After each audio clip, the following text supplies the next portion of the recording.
শুভেচ্ছা, আসসালামু আলাইকুম প্রিয় দর্শক, স্বাগত জানাচ্ছি চ্যানেল আয়ের পর্দায় ফার্স্ট ওয়াশ এখন কি চাইয়ের আয়োজনের সাথে আছে আমি দীপ্তি চৌধুরী। ছাত্র জনতার অভ্যুত্থানের মুখে গত বছরের ৫ আগস্ট দেশ ছাড়েন সাবেক প্রধানমন্ত্রী শেখ হাসিনা। এরপর থেকে তার বিরুদ্ধে এবং আওয়ামী লীগ পন্থী বিভিন্ন সেক্টরের ব্যক্তিদের বিরুদ্ধে বিভিন্ন রকমের মামলার অভিযোগ ওঠে। সর্বশেষ জুলাই আগস্ট আন্দোলনে মিরপুরে নিহত বিএনপি কর্মী মাহফুজ আলম শ্রাবণ হত্যার অভিযোগে শেখ হাসিনা সহ সাবেক মন্ত্রী, এমপি, ঢাকার সাবেক ২ মেয়র, কয়েকজন সাংবাদিক, ব্যবসায়ী, নির্বাচন কমিশনার, আইনজীবী ও অভিনেতা সহ ৪০৮ জনের নাম উল্লেখ করে মামলা করেছেন নিহতের ভাই মোস্তাফিজুর রহমান বাপ্পি। ওই মামলায় নাম আছে অভিনেতা ও ব্যবসায়ী ইরেশ জাকিরের। এই মামলা সহ অন্যান্য মামলা প্রসঙ্গে সাংবাদিকদের প্রশ্নের উত্তরে অন্তর্বর্তীকালীন সরকারের উপদেষ্টা আসিফ নজরুল স্বীকার করেছেন অনেক হয়রানিমূলক ও বিদ্বেষমূলক মামলা হচ্ছে। এই বিষয়ে সরকার পুলিশ ও আদালতের মাধ্যমে বিভিন্ন প্রকার প্রতিকার দেওয়ার চেষ্টা করছে। দর্শক, আমাদের আজকের আলোচনার বিষয় হয়রানিমূলক ও বিদ্বেষমূলক মামলা।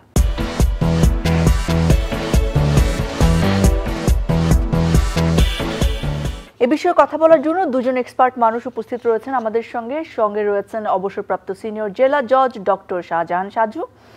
আমাদের সঙ্গে রয়েছেন বাংলাদেশ সুপ্রিম কোর্টের অ্যাডভোকেট ব্যারিস্টার কাজী মারুফুল আলম। আপনাদের দুজনকে স্বাগত জানাচ্ছি, অনেক ধন্যবাদ সময় দেওয়ার জন্য। স্যার, আপনাকে জজ বলে পরিচয় করলাম, কিন্তু আপনি এখন প্র্যাকটিসও করেন একজন উকিল হিসেবে। সামগ্রিকভাবে আসলে একটুখানি জানতে চাই, এই যে হয়রানিমূলক মামলাগুলো হচ্ছে, এটা তো একেবারেই আমরা এখন প্রকাশ্যভাবেই বুঝতে পারি। এই মামলাগুলোর জন্য আসলে কাদেরকে দায়ী করা যায়? শুধুমাত্র কি যারা মামলা দায়ের করছেন বা বিদ্বেষ ছড়াচ্ছেন তাদেরকে, নাকি আমাদের আইনেরও আসলে কিছু ফাঁক ফোকর রয়েছে যেগুলোকে গলে আসলে এই মামলাগুলো হতে পারে, কিংবা সরকারের পক্ষ থেকে কিছু করার ছিল কিনা আদৌ? এখানে আইনের ফাঁক ফোকর এই শব্দটি কিন্তু হাজার বছর ধরে যখন আইন শুরু হয়েছিল, আইনের সিস্টেম চালু হয়েছিল, তখনই মানুষ শুরু করেছিল হাজার বছর আগে যে আইনের একটা ফাঁক ফোকর আছে। তো এখন আইনের ফাঁক ফোকর বন্ধ করার জন্য আবার নতুন নতুন আইন হয়, আবার আইন সংশোধন হয়। আর এই আইনের ফাঁক ফোকর যতটাই থাকুক না কেন, তার ভিতর দিয়ে মানুষকে ন্যায় বিচার দেওয়ার জন্য আদালত ব্যবস্থা আছে। এখন প্রশ্ন হলো যে সারা দেশে একটাই কথা, যে মিথ্যা মামলা হচ্ছে, হয়রানিমূলক মামলা হচ্ছে, নিরীহ মানুষকে মামলায় ইমপ্লিকেট করা হচ্ছে। এখানে আমি একটা কথা বলবো পটভূমি হিসেবে, পিছনের ব্যাকগ্রাউন্ড। গত ১৬ বছরে যে শাসন ছিল, ৩টি মানে কি বলবো, অগ্রহণযোগ্য, অবিশ্বাস্য এবং জালিয়াতির যে ৩টি নির্বাচন হয়েছিল, সেই নির্বাচনে একটি সরকার, যাকে সবাই বলে স্বৈরাচারী সরকার, তো সেই সরকারের আমলে গত ১৬ বছরে যে পরিমাণ মিথ্যা মামলা হয়েছে, আমি জজ হিসেবেও দেখেছি। ১৬ বছরের মধ্যে আমি রিটায়ার করেছি ৫ বছর, তার মানে এর আগে আমি ১১ বছর দেখেছি। তাহলে তখন কোনো বোমা ফাটে নাই, কিন্তু বলা হচ্ছে ওই গ্রামে অমুক জায়গায় রাত্রে বাজারের পাশে কারা বোমা ফাটিয়েছে। এই জন্য ওই অঞ্চলের যত বিএনপি করে তারা এবং আশেপাশে যারা আরও লোকজন আছে, যাদেরকে মনে হয়তো ইমপ্লিকেট করা দরকার, সেই ক্ষেত্রে পুলিশ বাদী হয়ে মামলা করত। আর সাধারণত আওয়ামী লীগের লোকজন কিন্তু বাদী হইতো কম, পুলিশই ছিল আওয়ামী লীগ, তারা বাদী হয়ে মামলা করে বিস্ফোরক দ্রব্য আইনে মামলা করতো, সাথে স্পেশাল পাওয়ার অ্যাক্ট দিত, এই কারণে যাতে ওই ম্যাজিস্ট্রেটের জুরিসডিকশনটা থাকে না বেল দেওয়ার, সেশন ট্রাইব্যুনাল বা ট্রাইব্যুনালের বিচার্য থাকে, যার কারণে ম্যাজিস্ট্রেটটা বেল দিত না। তো এখন সেই কারণে তাদের অন্তত আর কিছু না, বেল দিলেও অন্তত ১-২ মাস আমি জেল খাটাই দিলাম। একে তো মিথ্যা মামলা, তারপর হচ্ছে তাকে জেলে রাখার কত চমৎকার কৌশল। তা ১৬ বছর ধরে আপনি বিএনপিরে শুধু ভোগান নাই, বহু লোকেরে ভোগাইছেন। এই জন্যে মানুষ বলে পুলিশ লীগ, অমুক লীগ, এটা কারা? তারাই তো আমদানি করেছে। তো আওয়ামী লীগের লোকজন যখন এত হাজার হাজার লোককে মিথ্যা মামলায় ফাঁসিয়েছে, তো ১৬ বছরের অত্যাচারের ৭-৬ মাসে ভুগবে না মানুষ? ১ বছর ভুগবে না? আপনার মনে হয় সেটারই কন্টিনিউটি চলছে? ইয়েস, আমি ওইটাকে ঘৃণা করি। আর এখন যেটা হচ্ছে, এটাকেও আমি ঘৃণা করি। কোন জিনিসটাকে সবচেয়ে বেশি দায়ী করবেন এই ঘৃণার কাজের জন্য? আমাদের রাজনীতিকে মূলত দায়ী করবো আমি। কারণ রাজনীতিবিদরা যদি ওই আওয়ামী লীগের সময় এই কাণ্ডগুলো না করতো, তাহলে আজকে যারা এই ছাত্র আন্দোলন, বৈষম্যবিরোধী ছাত্র আন্দোলন বলেন, তারা তো আর একা না, ছাত্র আন্দোলন তারা নেতৃত্ব দিয়েছে, কিন্তু সাথে বিএনপি ছিল, জামাত ছিল, সাধারণ মানুষ ছিল, সবাই ছিল।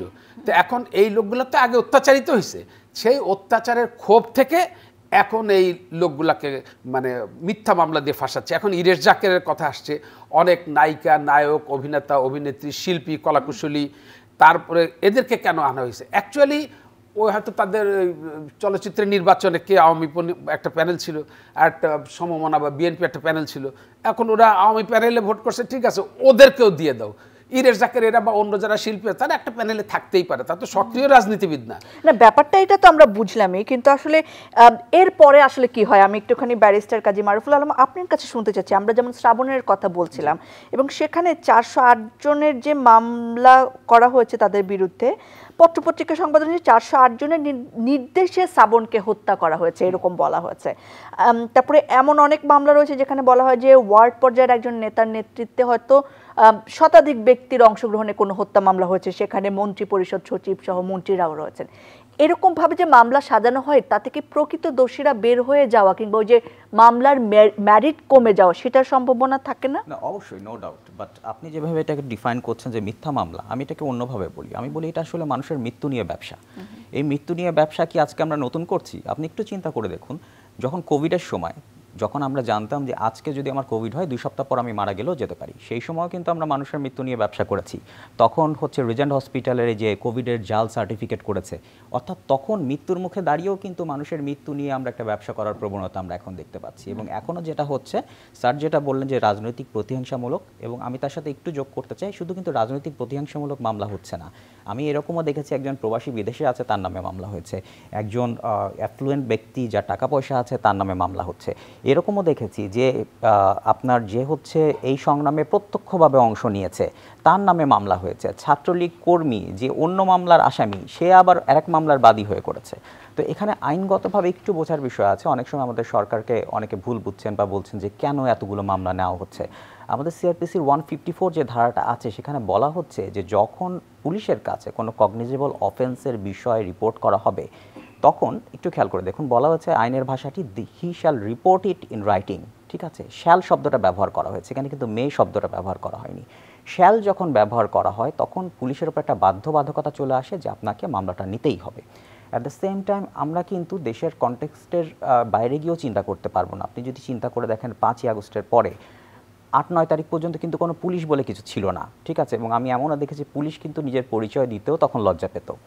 এটার পরবর্তীতে যখন পুলিশ প্রশাসন আস্তে আস্তে অ্যাক্টিভ হলো, কি বলবো, আর্মির সহায়তায়, তখন যখন মামলা করতে মানুষ গেল, তখন যতজনের নামে মামলা দেওয়া হয়েছে পুলিশ কিন্তু নিতে, তখন পুলিশ রিফিউজ করার মতো কোনো অবস্থা ছিল না। তো এই অবস্থায় পুলিশ বাধ্য হয়েছে মামলা নিতে এবং একটা ফ্লাড গেট ওপেন হয়ে গেছে। আপনার সাথে ধরেন জমি নিয়ে আমার দ্বন্দ্ব আছে, পারিবারিক দ্বন্দ্ব আছে, স্যার যেটা বললেন পলিটিক্যাল কারণে তো অবশ্যই হয়েছে। এবং একটা জিনিস ডাইমেনশন কিন্তু উল্টে গিয়েছে, আপনারা খেয়াল করে দেখবেন। আগে হচ্ছে সরকার মামলা দিত, পুলিশ মামলা দিত, এখন হচ্ছে কি একটা সিন্ডিকেট ক্রিয়েট হয়েছে। এবং এই সিন্ডিকেটে কারা আছেন? লয়াররা আছেন, পুলিশ আছে, একটা নির্দিষ্ট পলিটিক্যাল গ্রুপ আছে, এবং তারা সবাই মিলে এই 400, 500, 600 জনের নামে মামলা করে দিচ্ছে। এবং এতগুলো মামলা যখন ব্যবসাও চলছে, এখানে টাকা দিলে হয়তো মামলা হচ্ছে, না হলে মামলা হচ্ছে। এবং আমি একজন শহীদের স্ত্রীকে দেখলাম যে তাকে বলা হচ্ছে যে তাকে চাকরি দেওয়া হবে, এটা বলে লোকাল পলিটিক্যাল লিডাররা তাকে দিয়ে মামলা করিয়েছে। ঠিক আছে, সো এই ধরনের ব্যবসা বাণিজ্য যে শুরু হয়ে গেল, এটা তো আসলে আমি স্যারের সাথে একমত যে গত 17 বছরে আমাদের নীতি নৈতিকতা যেভাবে ধসিয়ে দেওয়া হয়েছে এবং দুষ্টের পালন এবং শিষ্টের দমন হয়েছে, তাতে এটা তো অবভিয়াসলি এটা তো ইনএভিটেবল ছিল।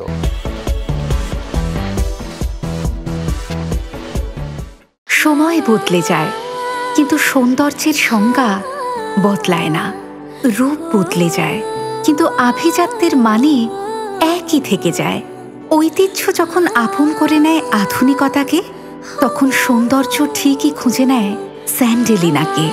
স্মরণের ছোঁয়ায় তোমার উপমায় বদলে দিলে যে আমার। স্যান্ডেলিনা সো, রূপচর্চায় আভিজাত্য।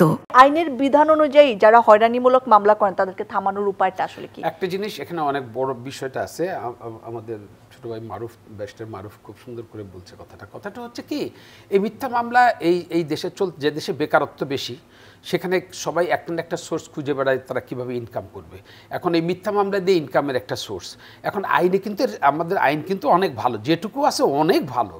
এটা এখন আইনে আমাদের 211 আছে, সেখানে ওই তদন্ত করে দেখা যায় যদি সে মিথ্যা মামলা করেছে তার বিরুদ্ধে 211 এর প্রসিকিউশন দেওয়া যায়, তার জেল হয়ে যাবে 2 থেকে 7 বছর। হ্যাঁ, 2 থেকে 7 বছর জেলের ব্যবস্থা আছে। এখন প্রশ্ন হলো আরেকটা মৌলিক জায়গা আছে, সেটা হচ্ছে এই দেশে মানুষকে যদি ন্যায় বিচার দিতে হয় করুক মিথ্যা মামলা, ঠিক আছে, কগনাইজেবল অফেন্স কোর্ট নিতে বাধ্য। এটা ব্রিটিশরা বুঝেই করে গেছে, এত সোজা ব্যাপার না যে তারা ভুল করছে এত সহজে বলা যাবে না। তার চেয়ে আমাদের অনেক বেশি বুদ্ধি লাগবে, তা নাহলে ওরা 200 বছর শাসন করতে পারতো না। বুদ্ধি কম বলেই ওরা পারছে, ওদের বুদ্ধি বেশি। তো এখন তো আমরা যে আবার প্রতিরোধ করে ফেললাম, হ্যাঁ বিদায় করে দিলাম, প্রতিরোধ করে ফেললাম, তারপরে বুদ্ধির কাছে এখনো কিছু না। ওই ব্রিটিশ বুদ্ধি বলে যে সে একটা ব্রিটিশ, কেন বলে ওই ব্রিটিশ বুদ্ধির কাছে এখনো আমরা কিছু না। পৃথিবীর ওখানে বসে বসে সুইচ টিপে টিপে শাসন করতেছে, গুরুমারা বিদ্যা শিখে গেছে। হ্যাঁ, এখন এই যে 211-এর ব্যাপার, আমার পুলিশের সংখ্যা আমরা বলি, পুলিশের বিরুদ্ধে বলি, কিন্তু পুলিশ ছাড়া একদিন আমরা থাকতে পারবো না। প্রয়োজন আমরা পুলিশের সংখ্যা বাড়িয়ে দেবো, এই মামলার দ্রুত তদন্ত করা প্রয়োজন। আর তাহলে এই মামলার কিন্তু একটারও তদন্তের রিপোর্ট আসবে না, একটাও কখনো বিচারের মুখ দেখবে না, এটা কোর্টে যাবে না। এবং আমাদের দেশে 45 লক্ষ মামলা, জজের সংখ্যা মাত্র 2000, হাইকোর্টে 100 জজও নাই, অ্যাপিলেট ডিভিশনে মাত্র 7 জন জজ আছে। অ্যাপিলেট ডিভিশনের জজের ডিভিশন বেঞ্চ দরকার 10টা, হাইকোর্ট ডিভিশনের দরকার 200 বেঞ্চ দরকার, অন্তত এখানে 500 বা 300 জজ নিয়োগ করা দরকার। তারপরে জজ কোর্টে 10,000 জজের দরকার। তা বলে যে এত জজ বসাবে কোথায়? বসানোর ব্যবস্থা আছে, ঘর ভাড়া করে আপনি বসান। বিল্ডিংয়ে আমরা হাইকোর্ট বেঞ্চ দেখি নাই, যখন এরশাদ সাহেবের সময় যশোরে বা বিভিন্ন জায়গায় হাইকোর্ট বেঞ্চ ছিল, বাড়ি ভাড়া করে হাইকোর্ট বেঞ্চ বসে নাই। আপনি ঢাকা শহরে 500 বাড়ি ভাড়া করেন, ভাড়া করে আপনি 10,000 জজ নিয়োগ না করেন, 500 করেন, করার পরে আর পুলিশের সংখ্যা বাড়িয়ে দেন। দেওয়ার পরে যখন দ্রুত তদন্ত হবে, ওই 211-এ ওরে আটকানো যাবে, তখন আর কেউ এই মামলাগুলো করবেন। তো ব্যবসার জন্য করা হয়, সবাই জানে, শত্রু ঘায়েল করার জন্য, জমি জমার মামলা, বিভিন্ন জমির শত্রুতা, ব্যবসার শত্রুতা, ওরে আটকালে ওর নাম দিলে টাকা পাওয়া যাবে, সেই মামলা দেখায় তোমার মামলায় আমি বিরুদ্ধে সাক্ষী দেবো না, অ্যাফিডেভিট করে বলবো আমি মামলা করে নাই, ভুল করছি। বাদী তো চেনে না, ওই বাদীকে দিয়ে একজন, তার ভাইটা হয়তো কেউ মারা গেছে, তার নাম দিয়ে মামলাটা করায় 500 জন বিবাদী দিচ্ছে, সে হয়তো জানেন, তারা বলছে তোকে 10,000 টাকা দিব, হ্যাঁ তুই কর, 1 লাখ টাকা দিব, তুই করে দে, সই করে দে। অশিক্ষিত সাধারণ মানুষ ওরা করে, শিক্ষিত ভদ্রলোকের কেউ বাদিও নাই মামলায় যায় দেখেন, কারণ ওই লোকদের ইউজ করা খুব সহজ। এখন যদি বলেন যে আপনি 10,000 জজ নিয়োগ করে বসার কথা, আপনি 5,000 বসান, তারপরে হাইকোর্টে জজ বসান 500, অ্যাপিলেট ডিভিশনে বসান 100, তারপরে কি হবে দেখেন, পুলিশের সংখ্যা আপনি বাড়াই দেন, তখন বলে যে এত লোক এই রাষ্ট্রীয় কোষাগার থেকে টাকা দিবে, এই কথাটা কেউ বলেন না। আজকে এই মামলাগুলো যখন শেষ হয়ে যাবে, আপনি পরে নতুন নিয়োগ না দিলেই তো হলো, তাহলে তো বোঝাটা কমে গেল না। সামান্য সময়ের জন্য ক্যাপিটাল ইনভেস্টমেন্ট করতে হয় না, এইটা ক্যাপিটাল ইনভেস্ট, জজের সংখ্যা বাড়ান, আপনি আদালতের সংখ্যা বাড়ান, স্ট্রাকচার বাড়ান, তারপরে দেখবেন যে যেই লোকগুলো আদালতে প্রতিদিন আসে তাদের কাজ বন্ধ। আদালতের জজ, ম্যাজিস্ট্রেট, ওই কোর্টে যত মোহরি, পেশকার, সেরেস্তাদার, এদেরকে পয়সা দিতে হয়, এদের প্রচুর খরচ হয় এবং এরা কোনো প্রোডাক্টিভিটি দেখাতে পারে না। আমাকে বলেন, আইনের ব্যাপারটা অত বুঝি না, ধরেন একজন আমার নামে মিথ্যা মামলা দিল এবং সেটা যদি প্রমাণিত হয় যে মিথ্যা মামলা, তাহলে কি মানে আইন দ্বারা তাকে আবার কোনো শাস্তির বিধান রয়েছে যদি উল্টা মামলা করা না হয়? না, এটা ওই পুলিশ প্রসিকিউশনে দিয়ে দেবে। আর মামলা যদি প্রমাণিত, এমন অনেক ঘটনা আছে, যেমন আদালতে মামলা হলো কিন্তু মামলার ঘটনা সত্য, মার্ডার হয়েছে ঠিকই আছে, সত্য আছে, কিন্তু কেসটা প্রমাণ করা গেল না, কারণ ওই সাক্ষীদের পারচেস করা হয়, অথবা দেখা গেল যে ওর ছেলে আর মেয়ে বিয়ে দিয়ে দিল, ওরে 5 বিঘা জমি লিখে দিল, তারপরে ওরা একটা 10 লাখ টাকা দিয়ে দিল, ও যে হ্যাঁ আমি তো 36.5 years I had been a judge in the subordinate judiciary. And you know that I was international judge in the United Nations and Judge Court of Appeal under the United Nations. I had to sit over the judgment passed by the international judges. Thing is that যদি আপনি ওই বিচারে ওই সাক্ষী যদি না পান, জজ তো আর ঘটনা দেখে নাই, আর জজ যদি ঘটনা দেখে সে আবার বিচার করতে পারবে না, কারণ তাহলে আইনের দ্বারা মানে সে প্রভাবিত না হয়ে সে নিজের চক্ষুর দ্বারা ঘটনার ভায়াস্ট হয়ে রায় দিবে, সেখানে তো আইনের শাসন হইল না, সে করতে পারবে না, তাহলে আমার সাক্ষীর উপর নির্ভর করতে হবে। তো খুন কি হয় নাই? তো এখন এই ক্ষেত্রে যদি পুলিশ যে মামলাগুলো করে, যারা ইনভেস্টিগেশন রিপোর্ট দেয়, ইনকোয়ারি অফিসার যারা থাকে, হ্যাঁ ইনভেস্টিগেশন অফিসার যারা থাকে, ওরা রিপোর্ট দেওয়ার সময় যদি দেখে যে টোটালটাই মিথ্যা, তখন তারা 211-এ একটা প্রসিকিউশন দেয়, তখন কোর্ট ওইটাতে কগনিজেন্স দিয়ে 2 থেকে 7 বছর জেলের ব্যবস্থা আছে, এইটা করা যায়। কিন্তু এই করা যায়, সব ব্যবস্থাই চমৎকার, কিন্তু ফলাফল শূন্য। ব্যারিস্টার মারুফ, আপনি যদি একটুখানি বলেন যে যাদেরকে জানা যাচ্ছে যে এরকম ভাবে একেবারে সম্পর্ক নেই, হয়তো 17 জন অভিনেতা অভিনেত্রীর নামে আমরা মামলা দেখেছি, তাদেরকে কিছু হবে? তাদেরকে কি ভয় দেখানোর কোনো উপায় আছে, বা তাদেরকে বাধা দেওয়ার কোনো উপায় আছে যে আপনারা যদি এরকম ভুয়া মামলা করেন কিংবা ঢালাও মামলা করেন তাহলে আপনারা এটা হবে বা ওইটা হবে? আসলে আমাদের মামলা করার ক্ষেত্রে যে কেউ মামলা করতে পারে, এটা একটা আইনের দুর্বলতা। আসলে ছিল, হ্যাঁ তার অধিকার, কিন্তু দেখেন আমার যদি ভাই মরে যায় আমার অধিকার, আমি গিয়ে মামলা করব। কিন্তু এখানে কি করছে, এলাকার একজন মাস্তান গিয়ে মামলা করে দিয়ে আসছে 10 জন নামে, 20 জনের নামে, ঠিক আছে, এবং পুলিশ কিন্তু সে এফআইআর নিতে বাধ্য। আমি অনেক জায়গায় দেখিয়েছি যে আত্মীয় স্বজনরা কেউ মামলা করেনি, গিয়ে বলছে আমার, অথবা গিয়ে বলছে আমার আন্দোলনের সাথী, আমি আন্দোলনে ছিলাম, আমি মামলা করে দিলাম। এরকম মামলা হওয়ার কারণে যেটা হচ্ছে যে ওই ফিল্টারিংটা হচ্ছে না। কারণ এগ্রিড পারসন যদি মামলা না করে তাহলে তো এখানে একটা ব্যাড ম্যালিস বা অন্য ধরনের চিন্তাভাবনা থাকতেই পারে, কিন্তু এটা আমরা বন্ধ করতে পারছি না। কিন্তু কারণ আমাদের আইনে এই ধরনের নেই যে আপনাকে আত্মীয় স্বজনকেই মামলা করতে হবে, ইটস নট লাইক দ্যাট। তো সমস্যা যেটা হচ্ছে যে এই মিথ্যা মামলাগুলোর কারণে পুরো কিন্তু প্রপার আসল যে সত্য মামলাগুলো, যে যাদের বিরুদ্ধে আসলেই অভিযোগ হওয়া উচিত ছিল, সেই মামলাগুলো তো প্রমাণিত হচ্ছিল না। সিমিলার কাইন্ড অফ প্রবলেম আমরা দেখি কিন্তু রেপের ক্ষেত্রে। কয়েকদিন আগেও দেখা যাচ্ছে যে আসলে প্রপার যে ধর্ষণগুলো হচ্ছে সেই মামলাগুলো স্যাররা বিচার করতে পারছেন না কেন? বিয়ের প্রলোভনে ধর্ষণ যে একটা বিষয় আছে, যে অ্যাডাল্টরা তাদের কনসেনসুয়াল সেক্সুয়াল রিলেশনশিপটাকে একসময় রেপে পরিণত করছেন। নারী শিশু ট্রাইব্যুনাল কিন্তু এই মামলার চাপেই শেষ হয়ে গেল, যে প্রপার রেপের মামলা তারা বিচার করতে পারছে না, আমরা কোনো শাস্তি দেখাতে পাচ্ছি না। এবং আজ পর্যন্ত আমাকে জিজ্ঞেস করলে আমি তো বলতে পারবো না যে মিথ্যা মামলা করার জন্য কাউকে সাজা দেওয়া হয়েছে। স্যার হয়তো বলতে পারবেন, স্যারের অনেক অভিজ্ঞতা আছে, কিন্তু মানুষ কি জানে যে মিথ্যা মামলা করলে এরকম সাজা হচ্ছে? কিছু এক্সাম্পলারি পানিশমেন্ট যদি আমরা দিতে না পারি, নট অনলি দ্যাট, আইনেও কিছু দুর্বলতা আছে। আমি একটা সেকশন পড়ছিলাম যে ম্যাজিস্ট্রেটকে ক্ষমতা দেওয়া হয়েছে যে আপনি যদি মনে করেন যে কেউ মিথ্যা মামলা করছে তাকে কম্পেনসেশন দেওয়ার জন্য, এবং সেই কম্পেনসেশন হচ্ছে অনধিক 1000 টাকা। এখন আপনি আমাকে বলেন, যদি আমি জানি যে 1000 টাকা কম্পেনসেশন দিয়ে আমি একজনের নামে মিথ্যা মামলা করে বেরিয়ে আসতে পারবো, এটা তো 1000 টাকা দিয়ে তো আমি তাকে হয়রানি করে আসবো, তাই না? সো আমাদের দুদিন থানায় নিতে পারলেও তো আমার লাভ। সো এই যে বিষয়গুলো কিছু ক্ষেত্রে আমার মনে হয় এটা, এবং 211-এর আবার একটা স্যার যেটা বললেন যে পুলিশ প্রসিকিউশন দিলে আপনি মামলা করতে পারবেন, কিন্তু যার বিরুদ্ধে হলো সে কি সরাসরি গিয়ে মামলা করতে পারছে? এটাও একটা প্রশ্ন। তো এই প্রবলেমগুলো কিন্তু আইনের মধ্যে রয়ে গেছে, এবং মিথ্যা মামলার করলে কি সাজা হতে পারে এগুলো কিন্তু ছড়িয়ে ছিটিয়ে আছে, সিআরপিসি পেনাল কোড, এগুলোকে সব একত্রিত করে, এবং সাধারণ মানুষ এটা জানবে কিনা সেটাও একটা ব্যাপার। আমার কথা হচ্ছে আপনি এক্সাম্পল দেখান।